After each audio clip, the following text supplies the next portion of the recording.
Hello, St. Cloud Just for Kicks dance families. It's great to connect with all of you in such a weird time. It just feels so weird.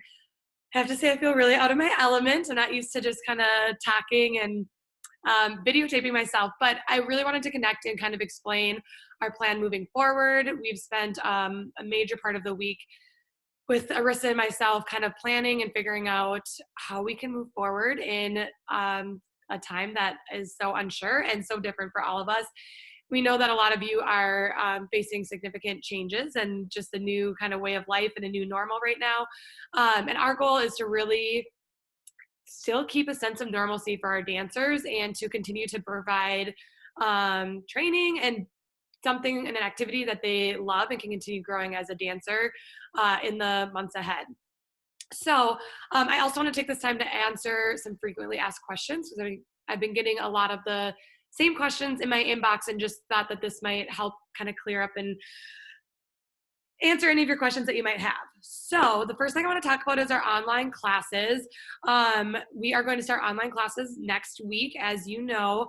And I guess to be really honest, when the idea of doing online classes came about, I was probably the biggest skeptic of it. I find so much value in the one-on-one connections and the in-person connections that you have during a regular dance class.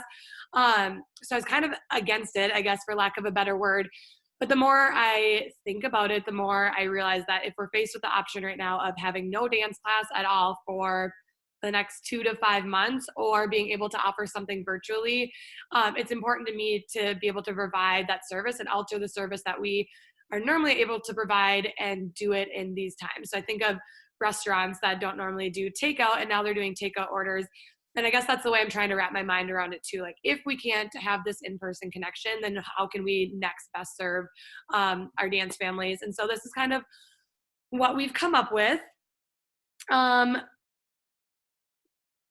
The biggest thing that our instructors and I have talked about is we've seen so much growth in our dancers in the last 7 months that I think our biggest fear is for them to take possibly April and May off and then have the summer off, and going backwards rather than continuing to move forward. So our biggest thing with the classes is we hope that we can have a spring show. We hope that some of our classes that haven't really gotten to compete can compete at nationals. But if those things don't happen, like, how can we continue to provide technique training and provide strength and stretching training and keep them learning new fun dances and things to keep their quality of movement going and just engage and keep their brain training in learning how to pick up routines and pick up steps and things like that. So that's kind of our big focus on how we can continue to push them in this in the social distancing time, I guess I should say. I think I already said this, but another big goal is we just want to create a sense of normalcy. Like, they're so used to being able to come in and see their teammates and their teachers. And so I think we're going to use Zoom as our platform, and they'll be able to still kind of see each other and interact with their teachers, ask questions, say hi. So I think it'll bring a lot of joy to them and a lot of excitement. And I hope it's something that they look forward to each week. I also think it can be a good stress reliever for them at this time. They are obviously facing so many changes, and it's hard for them to probably wrap their minds around. So hopefully they can log in and just have fun and do something they love with people that care for them and are here for them as well. Today, we're going to send out our schedule for the next 2 weeks of classes that we're going to do online, and our schedule is going to look very different. We know that most kids have to do their online schooling until about 3 o'clock, so we're going to start classes right after that. And then our goal is to get them done earlier in the evening, so you still have time as a family, or if they have homework or things like that, that you still have that time in the evenings. We are planning to do a wide variety of different classes virtually. So sometimes we're going to ask you to log in live. Sometimes we're going to send pre-recorded dances and choreography out. Sometimes we're going to send videos that are like how to do a certain skill, and then ask for you to, if you want, send us a video back and we can kind of give critiques and corrections like we would in class. So it's going to be kind of a mix of tools that we're kind of utilizing. The other thing that we're doing is combining a lot of classes for a couple of reasons. one thing for a majority of our classes, we're going to work on a production dance that we typically traditionally do at our spring show every year.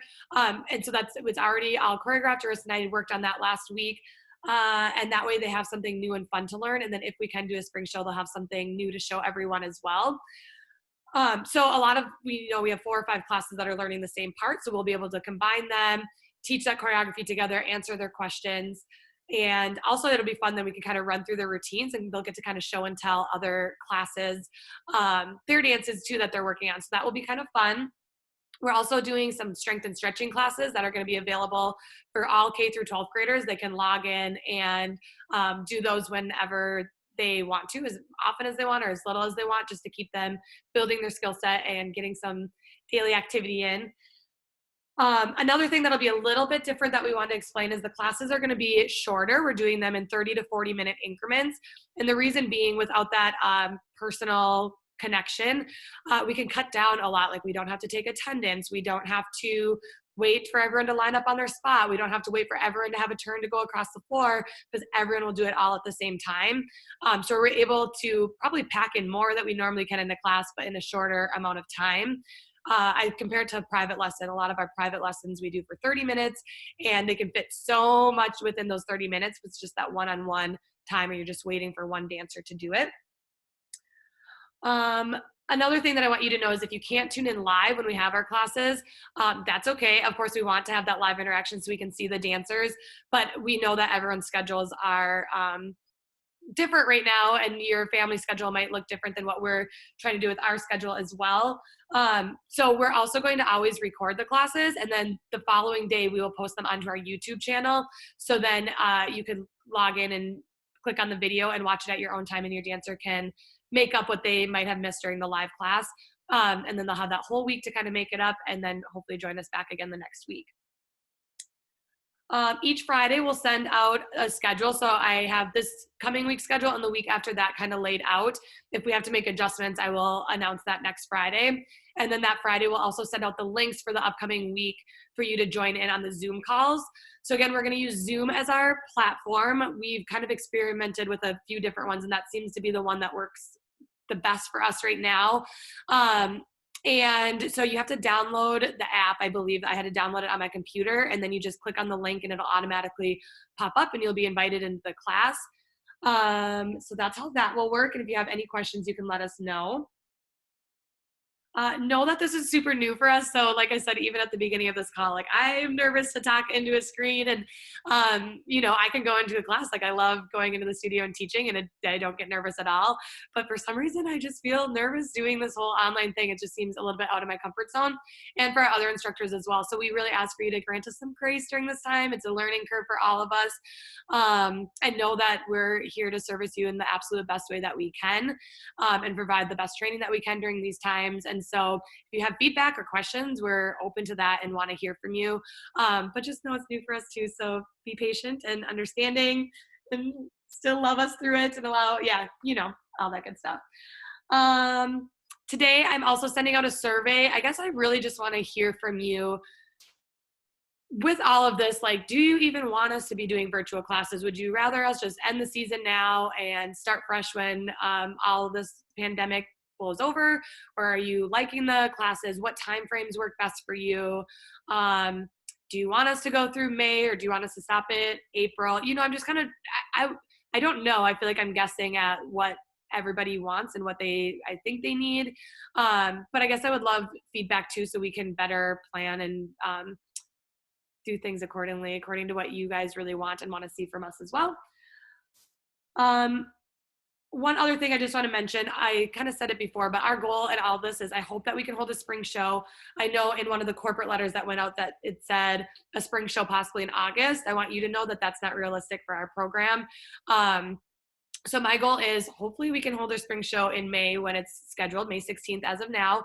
But if that doesn't happen, if this goes a little longer, we would push for the first or second week of June, if at all possible. And if at that point we're still not able to meet in large groups, I think at that point we would have to say there is no spring show. Same thing for nationals. That'll be the June 12th through 14th for our competition teams. And if they can't do nationals at that time, it sounds like we won't have a nationals this year. And then we'll kind of just work at transitioning into the new season. I have brainstormed lots of other ideas, like if we have to hold little mini shows at the studio, if we have to do a virtual show. So we want to figure out a way to kind of have a fun closure. Or, if August is the first time we get to be all back together, like we're going to throw a big party and figure out how we can end last season and get excited for the upcoming season. So with all that said, these classes that we're doing right now, our real goal is to just keep them moving and keep them dancing. And learn some things in hopes that we can do a spring show. But at the end of this, I guess I just want to be upfront and realistic that maybe that might not happen, as sad as that is to see. And then at that point, then we'll just have to call it a season and start over. So I don't know, this is weird. And if you have any feedback or questions or ideas, I'm so open to them because like I said, this is new and we're just feeling it out. I know the biggest thing, I can speak for all of our instructors, that we just really miss the kids. Like I never would have thought that this would be a reality where we don't get to go in and see them every week. And so I hope that you guys stay with us and connect with us every week and we can see them and continue to push them and see them grow. I want to really thank you for your continued support through all of this. For those of you that have sent the kindest, most heartfelt emails, I've cried, I've laughed, I've smiled. It's just been such an emotional roller coaster, but I really thank you for being our biggest supporters, your dancers' biggest cheerleaders, and know that no matter what, we'll get through this and are excited to see what's to come as well. So take care, stay healthy, and hope to see you all live next week.